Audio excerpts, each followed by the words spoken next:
यारो सब्सक्राइब कर दो, दिल खुश हो जाएगा। दोस्ती निभाओ, चैनल को सब्सक्राइब करवाओ। अगर वीडियो पसंद आई हो तो लाइक जरूर करना, शर्माना नहीं। सपोर्ट के लिए बस एक सब्सक्राइब ही काफी है। चलो अपने भाई का चैनल आगे बढ़ा। रूही ने निहार को ठीक करने के लिए अपनी जान खतरे में डाल दी, एक ऐसा कदम उठाया जिसे जानलेवा कहना भी कम होगा। जी हाँ दोस्तों, लेकिन जब रूही ने ऐसा किया तो खानदान के तमाम अफराद ने इसे मोस्ट वांटेड चूर बबली कुमारी समझकर घर से निकाल दिया। लेकिन जैसे ही रूही को ले जाया जा रहा था, निहार अपनी व्हील चेयर से खड़ा हो गया और सबके सामने दादी और रॉली की काली सच्चाई बयान कर दी। निहार और रूही एक बार फिर एक हो गए। अब कहानी में आता है एक जबरदस्त मोड़। निहार को बचाने के लिए रूही को जल्द अज जल्द कुछ करना था, क्योंकि रॉली किसी भी वक्त इसका असली चेहरा सबके सामने ला सकती थी और इसे बबली कुमारी साबित कर सकती थी। रूही को याद आया कि डॉक्टर ने कहा था, अगर निहार को कोमा से निकालना है तो इसे एक जोरदार झटके की जरूरत है जो इसके दिमाग को दोबारा फाल कर दे।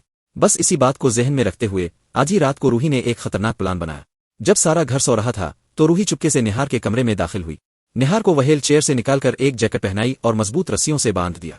ये रस्सी ऐसी तरीके से बंधी थी कि निहार जमीन पर न गिरे बल्कि दरमियान में लटक जाए। रूही के हाथ काम रहे थे, मगर इसका इरादा फौलादी था। इसने आहिस्ता से कहा, निहार जी, आज आपको मेरे और हमारे बेटे रोहान के लिए ठीक होना ही होगा।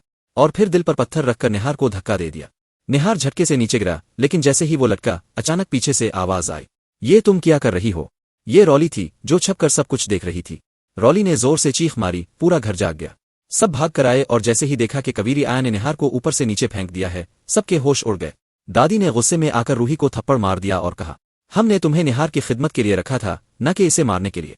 रूही ने अपनी असली आवाज में कहा, दादी आप गलत समझ रही हैं, ये तरीका मुझे खुद डॉक्टर ने बताया था। दादी बोली, डॉक्टर तुम्हें क्यों बताएगा, हमें क्यों नहीं? और तुम्हारी आवाज को क्या हुआ? इसी वक्त रूही बोली, दादी मैं कबीरी आया नहीं, इस घर की बहू रूही हूं। इतना सुना था कि सब दंग रह गए। रूही ने आहिस्ता आहिस्ता अपना मेकअप उतारा और अपने असली चेहरे के साथ सबके सामने आ गई। इसके बाल सफेद थे जो इसने खुद रंगे थे ताकि कोई पहचान ना सके। इतने में ऊपर से रॉली चीखती हुई आई और चलाई।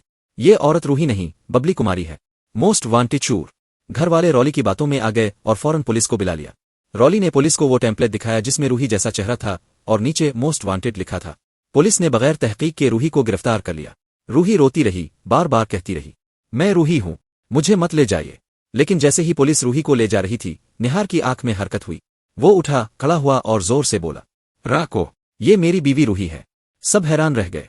निहार दौड़कर रूही को रोकता है और सबको बताता है कि दादी और रॉली ने ही ये सब कुछ किया है। फिर पुलिस दादी और रॉली को गिरफ्तार कर लेती है। दादी और रॉली मुआफी मांगती हैं, लेकिन रूही उन्हें मुआफ नहीं करती। निहार और रूही एक हो जाते हैं। दादी और रॉली को जेल हो जाती है। लेकिन दोस्तों, उनका बेटा रोहान अभी तक लापता है और अब रूही इसे कूदने के लिए निकलने वाली है। तो दोस्तों, अगर आप चाहते हैं कि निहार और रूही को उनका बेटा रोहान वापस मिले और आदमी को इसके किए की सजा मिले, तो इस वीडियो को लाइक करें, चैनल को सब्सक्राइब करें और कमेंट में लिखें, आई लव नाहर एन।